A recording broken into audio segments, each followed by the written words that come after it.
Hello students, welcome to Rest Studies. Myself Amit Das. ମୁଁ ଆଜି ତୁମମାନଙ୍କୁ NIS ର ସେକେଣ୍ଡାରୀ ଓ ସିନିୟର ସେକେଣ୍ଡାରୀର ମାର୍କସିଟ୍ ବିଷୟରେ କିଛି ଇନଫର୍ମେସନ୍ ଦେବାକୁ ଯାଉଛି। ତୁମମାନଙ୍କୁ ଗୋଟେ ମହତ୍ତ୍ୱପୂର୍ଣ୍ଣ ଇନଫର୍ମେସନ୍ ଦେଉଛି କି ଯାହାକି ସବୁଆଡ଼େ ଏବେ ପ୍ରାୟ ଲୋକମାନେ ତୁମମାନଙ୍କୁ ୟୁଟ୍ୟୁବରେ ଦେଖିବାକୁ ମିଳିଯିବ ଓ ବାହାରେ ବି ଶୁଣିବାକୁ ମିଳିଯିବ। ବାହାରେ ବହୁତ ପ୍ରକାର ଲୋକମାନେ ତୁମମାନଙ୍କୁ ଭ୍ରମିତ କରିପାରନ୍ତି, ଯେପରି କହିବେ ତୁମମାନଙ୍କୁ ଆମେ ମାର୍କସିଟ୍ ବନେଇଦେବୁ ଓ ଆମ ପାଖରେ ମାର୍କସିଟ୍ ଅଛି। ଏହିଭଳି ଲୋକଠୁ ଠକାମିର ଶିକାର ହେବାଠୁ ବଞ୍ଚନ୍ତୁ ଓ ସଠିକ୍ ଲୋକ କତୁ ଯାଇ ସଠିକ୍ ଆଡମିସନ୍ କରାନ୍ତୁ। ଓ ଗୋଟେ କଥା ମୁଁ କହିଦେଉଛି ଆହୁରି, ଇଗ୍ନୋ ଏକ୍ଜାମ୍ ଦେଇକି କୌଣସି ବି ଜେନ୍ୟୁନ୍ ଇନଷ୍ଟିଟ୍ୟୁଟ୍ରୁ ତୁମମାନଙ୍କୁ କେବେ ସାର୍ଟିଫିକେଟ୍ ମିଳେନି। ତୁମେ ଠିକ୍ ଭାବେ ଭଲ ଭାବେ ଜାଣିଥିବ। ଯେଉଁ ସବୁ ଲୋକମାନେ ଏଇସବୁ କଥା କହନ୍ତି ତାଙ୍କଠୁ ରୁହନ୍ତୁ। तुमने देखिपे एटा सेकेंडरी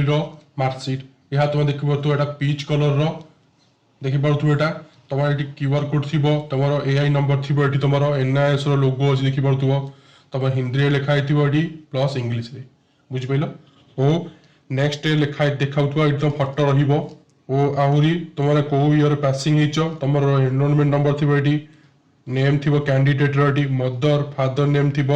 तुम गार्जियन नेम थी ये गार्जियन थी गार्जियन नाम रही तुम कौ स्टेट पास आउट होती तुम लेखा रही ओडिशा किंबा दिल्ली कौन सी जगह तुम पास कले भी तुम से जगार नाम लिखा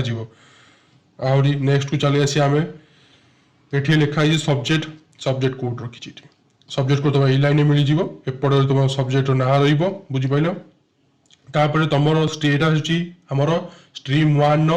एटा सर्टिफिकेट स्ट्रीम 1 हो कि स्ट्रीम 2 हो कि ऑन डिमांड कि जेकोसी भी स्ट्रीम हो तुम मानू यहीपरी सर्टिफिकेट मिल बुझिपाल। यहाँ हूँ स्ट्रीम 1 फ्रेश लर्नर्स माने NIS पूरा एडमिशन होती फ्रेश रे ताकर सर्टिफिकेट टोटाल TMR भी इंक्लूड अच्छे बुझिपार। एथे TMR रही प्रैक्टिकल रही थ्योरी रही जो सब्जेक्ट प्रैक्टिकल नहीं से सब्जेक्ट तुम देखिपे डबल एक्स अच्छी है जो सब्जेक्ट से पास होती देखिए PPP लिखाई पास बुझिपारे। आ टोटाल लिखाई ग्रेड ये लिखा ग्रेड के ग्रेड कैलकुलेशन अच्छी यार पछपटे लिखाई तुम देखिए आगे जापर पास पास लिखा एठी तुम डायरेक्टर सिग्नेचर रही तुम कौट लिखा देख पाथो। मेन कथा हूँ तुमने जिते सर्टिफिकेट कलेक्ट कर सर्टिफिकेट कलेक्ट कर देखी कौन डैमेज न थाए जेपरिक ये देख पारे होलोग्राम होलोग्राम कौन स्क्रैच कि होलोग्राम ही नथी तुम यहाँ विपदिक जिनस कि कौन स्कैनर जदि भी डैमेज थाए चलो तुम तुम मान होलोग्राम कौन डैमेज हो था कि डायरेक्टर सिग्नेचर किसी डैमेज न होता है तुम मान अलग सब जिन तुम नेट भी डेटा पाइपर किंतु तुम जो हार्ड कॉपी मिली तुम सब यूज कर लाइफ टाइम तुमको दि जाए। ये तुम देख पारे कलर अच्छी ये कलरटा लाइट है ऑटोमेटिकली छापाई से हीपरी कि ऑटोमेटिकली रेड छाड़ो हल्का हल्का माने पेपर सहित मिसीज बोली बुझिपारे। तापर नेक्स्ट पेज उल्टाऊँ तुम देखिपे ये तुम मानक देख पारे हल्का नालटा एपर भी पार हो कारण से एक इंक से एक इंक अच्छी तुम ओरिजिनल मार्कसीट मिलू से इंक प्लस तुम लिखा दो केते ग्रेड रखले केते मार्क तुम रोच को ग्रेड रे तुम केते मार्क रोची बुझिपारे सब ग्रेड लिखाई। सेकेंड रे तुम मानक मिल NIS तरफ दुईटा मार्कसीट मिलता है एटा हूँ तुम माइग्रेशन कम ट्रांसफर सर्टिफिकेट मदर नेम रही फादर नेम रही तुम ये कौ इयर पासिंग तुम एनरोलमेंट नंबर रही तुम सब डेटा देखी पाओ तुम यहीपरी माइग्रेशन सर्टिफिकेट रही इंचार्ज सिग्नेचर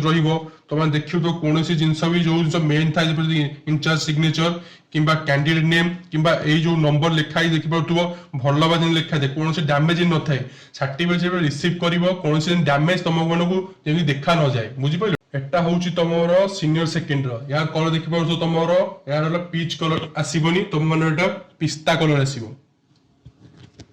है ओ एठी तुमर देखो तो एठी भी सही फटो रहिबो एठी भी सही स्पेशल लिंक यूज हेतिबो एठी तुमर क्यूआर कोड अछि के पासिंग हेइचो एठी एनरोलमेंट नंबर किंतु तुमर या खाली कलर डिफरेंस रहिबो जेहेतु तुम सीनियर सेकेंडरी रो एठी खाली तुमर कलर डिफरेंस मिलिबो किंतु मेन पॉइंट होची तुमर एठी होलोग्राम रहिबो डायरेक्ट सिग्नेचर तुमर रहिबो एठी ओ या पछरे भी सही तुम मानकु देखा को मिल जिवो। यार कौन भी NIS बोर्ड केबे भी ता मार्कसीट केबे भी चेंज कर नहीं कि लोक मैंने कहते ओरिजिनल मार्कसीट नुआ एमती यहीपरी देखा जाऊँगी कहीं तुम मान किए बिकुवे कि कौन जगह चुपकाउे तुम यही जिनस सावधान सहित बचिक रोटे। नेक्स्ट कथा तुम मानक